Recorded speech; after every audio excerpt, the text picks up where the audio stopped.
Gosta de estar bem informado? Apenas por tempo limitado temos uma oferta especial.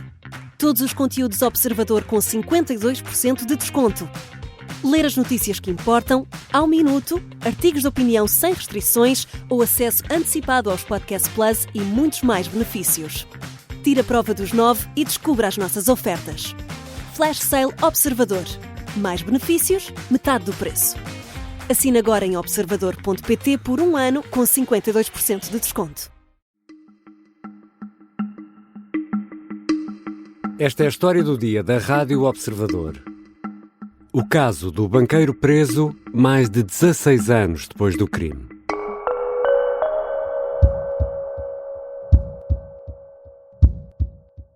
O governo não cede à chantagem e alguns querem fazer sobre ele na base deste descontentamento para o obrigar a viabilizar uma instituição que deve ser viabilizada pelo setor privado. E eu quero ser muito claro quanto a isso. O Governo já fez o que tinha a fazer, o Governo não coloca nem mais um tostão no BPP e tem que ficar cientes disso. Em fevereiro de 2010, o então Ministro das Finanças, Teixeira dos Santos, era confrontado por clientes do BPP durante uma conferência na Universidade Nova e o momento foi registado pela RTP. O Banco Privado Português foi usado e lesou milhares de clientes que, em alguns casos, perderam a poupança de uma vida. O BPP caiu há mais de 16 anos, na sequência do caso Lehman Brothers nos Estados Unidos. Dos 4 administradores condenados em tribunal, o mais conhecido, João Rendeiro, morreu numa prisão na África do Sul depois de ter fugido. Outros 2 administradores estão a cumprir pena e Fezas Vital, o 4º administrador, só agora entrou na cadeia. Como se explica que tenha passado tanto tempo entre os crimes, a condenação e a prisão? Vou conversar com Luís Rosa, jornalista do Observador, redator principal, que habitualmente acompanha a área da justiça. É também o anfitrião do podcast da Rádio Observador Justiça Cega. Eu sou o Ricardo Conceição e esta é a história do dia, de sexta-feira, 15 de novembro.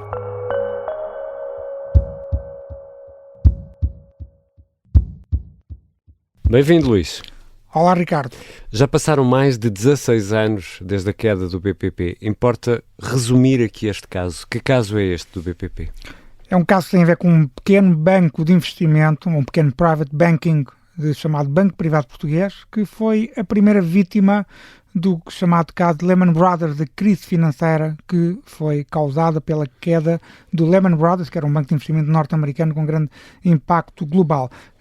Abriu falência, ou se tu quiseres, caiu em 2000, no final de 2008, foi intervencionado pelo Banco de Portugal em dezembro de 2008 e isso levou automaticamente à abertura de 4 processos criminais por suspeitas de desvio de fundos. Este caso viria a dar origem a vários processos, mas aqui, neste episódio da História do Dia, vamos concentrar-nos em 2 processos. O processo dos prémios e o processo do embaixador. Se calhar começamos pelo do embaixador. Qual é este caso? É uma designação jornalística para facilitar e para não estar a dizer o número do processo. Ajuda à compreensão. Ajuda à compreensão. Portanto, tendo o caso do embaixador, obviamente tem a ver com um embaixador chamado Júlio Mascarenhas, que foi um dos milhares de lesados do Banco Privado Português. Não te consigo explicar por que razão é que outros lesados não apresentaram queixas individuais e se apresentaram porque aquelas não tiveram efeito, mas o que é certo é que o embaixador Júlio Mascarenhas apresentou, alegou que foi enganado pelos comerciários do Banco Privado Português com conhecimento da administração do BPP, enganado no sentido de ter perdido todas as suas poupanças de 220 mil euros que estavam depositadas num banco que chamava-se Barclays e que o BPP ajudou a convencê-lo a transferir para o próprio Banco Privado Português com o argumento de que seriam investimentos com capital garantido, como se fosse um depósito a prazo. E na realidade não era assim, porque o dinheiro era aplicado pelo banco em produtos de risco, de alto risco, e que levaram à perda, não só à insolvência do banco, como à perda destes 220 mil euros que eram fundos do embaixador. Esse é o caso do embaixador. E qual é o caso dos prémios? Isso é mais fácil de explicar até. Estamos a falar de uma autoatribuição. Autoatribuição. Ou seja, a administração do Banco Privado Português, liderada por João Rendeiro, que era então o presidente do Conselho de Administração do Banco Privado Português, e outros administradores, Paulo Guichard, Fernando Lima e Salvador Fezas Vital. Estas 4 pessoas decidiram aprovar em reunião de administração atribuírem-se a si próprios prémios entre 2005 e 2008, se a minha memória não me falha, um conjunto total de prémios de cerca de 30 milhões de euros. Ora, isso deu lugar a quê? Deu lugar a uma investigação e uma acusação por abuso de confiança, ou seja, o Ministério Público entendeu que os administradores apropriaram-se de dinheiro de forma indevida. E todos os sucessivos tribunais que apreciaram a questão deram razão ao Ministério Público e condenaram os administradores a penas pesadas. Esses 4 administradores foram todos condenados. Já vamos ao caso concreto de Fezas Vital, que é, no fundo, o protagonista deste episódio da História do Dia. Quem eram esses outros 3 administradores? A começar pelo mais conhecido, que é o caso de João Rendeiro. Sim, João Rendeiro era o presidente do Conselho de Administração do BPP, deu na altura em que foi ele que tentou fazer uma manobra de marketing, tentando dizer que tinha sido ele a chamar o Banco de Portugal para intervir no banco. Não foi bem assim e também não foi pelas razões que ele na altura apontou, foi por razões que tinham a ver com má gestão do banco. O que é certo é que João Rendeiro foi condenado em todos os processos, colocou-se em fuga, na altura faz agora praticamente 3 anos, e foi detido na África do Sul, foi encontrado morto em maio de 2022 numa cela de uma prisão da África do Sul, porque só punha a ser extraditado para Portugal. Os outros administradores estão presos, chamam-se Paulo Guichardo, que era o número 2 de João Rendeiro, também foi condenado em todos os processos. Ao contrário dos outros administradores, entregou-se, estava no Brasil, disse desde o princípio que voltaria a Portugal para se entregar às autoridades para cumprir pena, e foi isso que fez. E o Fernando Lima, que foi preso o ano passado, depois do Observador também ter feito vários trabalhos a alertar para o atraso da tramitação deste processo. E agora o último é Salvador Fezas Vital, que é o último que faltava prender. Já regressamos à conversa com Luís Rosa, jornalista do Observador. Como se explica que Fezas Vital só agora tenha entrado na cadeia para cumprir pena 16 anos depois da queda do BPP?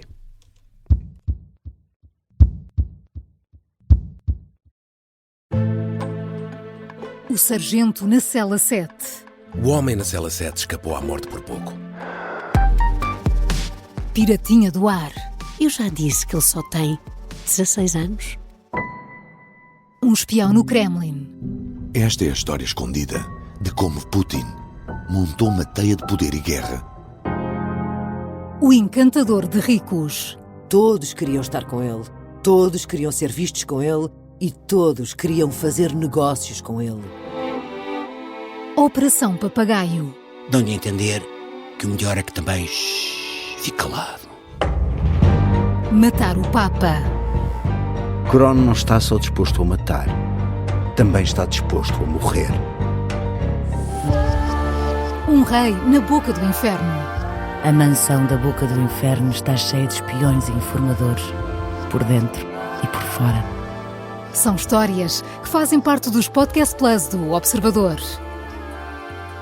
Pode ouvir no site do Observador, nas plataformas de podcast e no YouTube. Podcast Plus é mais do que um podcast. Estamos de regresso à conversa com o redator principal do Observador, Luís Rosa, que acompanha o setor da justiça. Luís, Fezas Vital foi, afinal de contas, condenado a quanto tempo de cadeia e em que caso? No do embaixador, no dos prémios? Foi condenado nos 2 casos a pena de prisão efetiva. No caso dos prémios, foi condenado à pena mais pesada, 9 anos e 6 meses, por se ter apropriado indevidamente cerca de 7,7 milhões de euros. E no caso do embaixador? No caso do embaixador, foi condenado a uma pena de 2 anos e 6 meses por burla qualificada. E quanto tempo passou desde a primeira condenação e agora o cumprimento da pena? E porquê? Porquê este tempo todo? Vamos por partes. No caso dos prémios, houve uma acusação em 2016. 2016. Uma acusação que só aconteceu 8 anos depois dos factos terem ocorrido, ou seja, depois da queda do banco? Depois da queda do banco, em 2008. Foi que houve uma condenação em 2021, ou seja, 5 anos depois da acusação. Houve uma confirmação dessa condenação por 9 anos e 6 meses pela Relação de Lisboa a 23 de fevereiro de 2022. E E o caso transitou em julgado esta quinta-feira. Houve uma coisa que foi à velocidade da luz neste processo. É que no dia em que o caso transitou em julgado, foi emitido um mandato de condução à prisão e o arguido apresentou-se para ser preso. Foi a única coisa que funcionou rapidamente. Isso foi no caso dos prémios e no caso do embaixador. As coisas também se arrastaram? Arrastaram-se, aliás, a acusação aconteceu muito mais tarde. Eu não tenho aqui a data certa para dar, mas foi uma acusação entre 2019 e 2020. 2019? 2019 foi o último caso. O caso BPP teve 4 casos. Num foi o único que foi a primeira acusação que o Ministério Público perdeu. Esse caso, os arguidos foram absolvidos. Nos outros 3 foram todos condenados. E no caso do embaixador, a acusação aconteceu entre 2019 e 2020. Resultou de uma queixa do embaixador Júlio Mascarenhas por burla qualificada. Porquê? Porque ele se sentiu-se enganado pela BPP. O BPP conseguiu convencê-lo a retirar as suas poupanças de 220 mil euros do Barclays para colocar um BPP com a garantia de capital. Mas afinal o dinheiro foi investido em produtos de risco. E a condenação, no caso do embaixador, aconteceu 28 de setembro de 2021. A confirmação da pena pela segunda instância foi a 22 de junho de 2022. Neste caso, como no outro, aconteceram um conjunto de manobras dilatórias de defesa. A relação confirma a decisão em junho de 2022, mas o processo só sobe para o Supremo em março de 2023. E em junho de 2023 o Supremo confirma tudo e diz mais, diz que a pena dos 2 anos e 6 meses já transitou em julgado nessa altura. Em 2023. Em 2023, mas só aconteceu que a conselheira Helena Muniz decidiu, na altura, uma decisão que vários juristas classificam como polémica, decidiu que, apesar da pena de prisão efetiva já ter transitado em julgado, que era admissível o recurso para o Constitucional da parte da pena relativa à indemnização civil, que o Fedas Vital e os outros arbitros foram condenados a pagar, obviamente a restituir o dinheiro que foi perdido pelo embaixador. E, portanto, só passado um ano, só agora em outubro de 2024, no dia 30 de outubro, é que a juíza conselheira Helena Muniz decretou a baixa dos autos. Mas há pontos em comum no que toca a manobras dilatórias entre os dois casos. Exatamente, e muito rapidamente. O caso dos prémios transitou hoje em julgado e a pena é imediatamente executada. Porquê? Porque a juíza pediu ao Tribunal Constitucional que invocasse o artigo 670 do Código de Processo Civil, que é um artigo que existe para combater as manobras dilatórias. E, portanto, todas as reclamações de manobras dilatórias foram colocadas de lado, são tramitadas num processo à parte e o processo baixa para ser executado. O mesmo aconteceu no caso do embaixador. No dia 31 de outubro, o Supremo Tribunal de Justiça invocou exatamente o mesmo preceito, a mesma norma, o 670 do Código de Processo Civil, para ordenar a baixa dos autos e para executar a pena de forma imediata. O Ministério Público promoveu os mandatos de condução à prisão, no caso do embaixador, esta quarta-feira. Então, agora está a cumprir pena pelos 2 casos? Não. É essa a questão. Aliás, nós tivemos que retificar a nossa notícia porque a informação que existia numa primeira análise era que o processo do caso do embaixador, que foi decretado o trânsito em julgado no dia 31 de outubro, e o Ministério Público promoveu, de facto, a emissão dos mandatos de condução à prisão esta quarta-feira. Nós tínhamos a informação que era neste processo, e era por este processo do embaixador, que Fedas Vital se entregou para cumprir pena.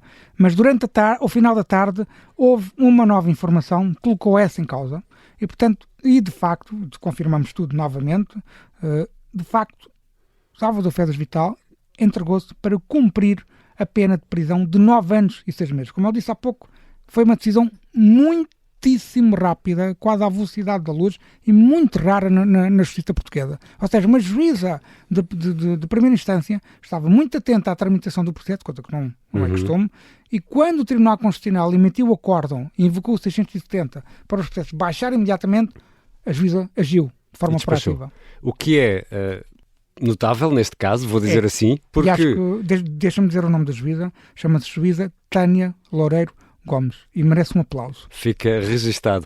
Não deixa de ser curioso neste caso, porque aquilo que nos leva a esta conversa é precisamente o facto de o banco ter caído há 16 anos e só 16 anos depois da queda do banco, portanto os factos já foram há bem mais de 16 anos, é que este senhor começa a cumprir a pena a que foi condenado. É o último, atenção, temos de ser justos, é o último administrador. Sim, tudo bem, mas... É verdade, é uns arguidos, não é? Tens toda a razão. Isto leva-me a uma pergunta, Luís. Há este caso, confirma aquela ideia de que temos uma justiça para ricos e uma justiça para pobres? Eu acho que confirma, apesar do Ministério Público ter aqui algumas responsabilidades no atraso com que fez algumas acusações, como explicamos há pouco, há acusações que foram dadas muitos anos depois dos factos, e eu não te consigo explicar neste momento porque é que isso aconteceu. Pode haver razões, como pode não haver razões, não te consigo explicar neste momento, mas objetivamente o Ministério Público tem aqui uma responsabilidade no atraso, mas eu acho que se deve dizer isso. Porquê? Porque há muitas manobras dilatórias que a defesa de Salvador Félix Vital teve. Não as outras defesas estão bem. No caso de Fernando Lima também aconteceu a mesma coisa. Olha, vou dar um exemplo caricato. Chegou-se a invocar, quer Fernando Lima, quer Félix Vital, são pessoas com mais de 60 anos, chegaram a invocar a amnistia das Jornadas Mundiais da Juventude, que é uma amnistia que só é possível de ser invocada por pessoas com menos de 30 anos. Portanto, só por isso dá-te o guarda ridículo das manobras dilatórias. Mas essas manobras dilatórias custam dinheiro, não é? Custam, e é por isso que podemos falar desta ideia dos ricos e dos pobres. Porquê? Porque para interpor manobras dilatórias precisas ter um advogado que esteja constantemente a litigar. Isso custa dinheiro, porque o advogado é cobrado à hora. E também tens as taxas de justiça, que não são nada baratas, e também, para ganhares tempo, tens que apresentar requerimentos fora de prazo, ter multas, têm que ser pagas no momento. E, portanto, eu não te consigo dizer o montante que estes arguidos que gastaram para conseguir estas manobras dilatórias. Vamos só dar o exemplo de Sócrates. Sócrates já apresentou mais de 30 incidentes de recursos e recursos, e já foi condenado a pagar mais 20 e tal mil euros. Portanto, nem toda a gente tem 20 e tal mil euros para pagar, para gastar em taxas de justiça. Obrigado, Luís. Obrigado, Ricardo.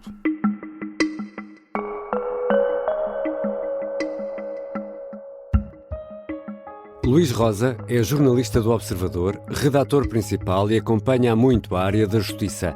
É também o anfitrião do podcast da Rádio Observador Justiça Cega. Esta foi a história do dia. A sonoplastia é do Pedro Oliveira, a música do genérico do João Ribeiro. Eu sou o Ricardo Conceição. Bom fim de semana.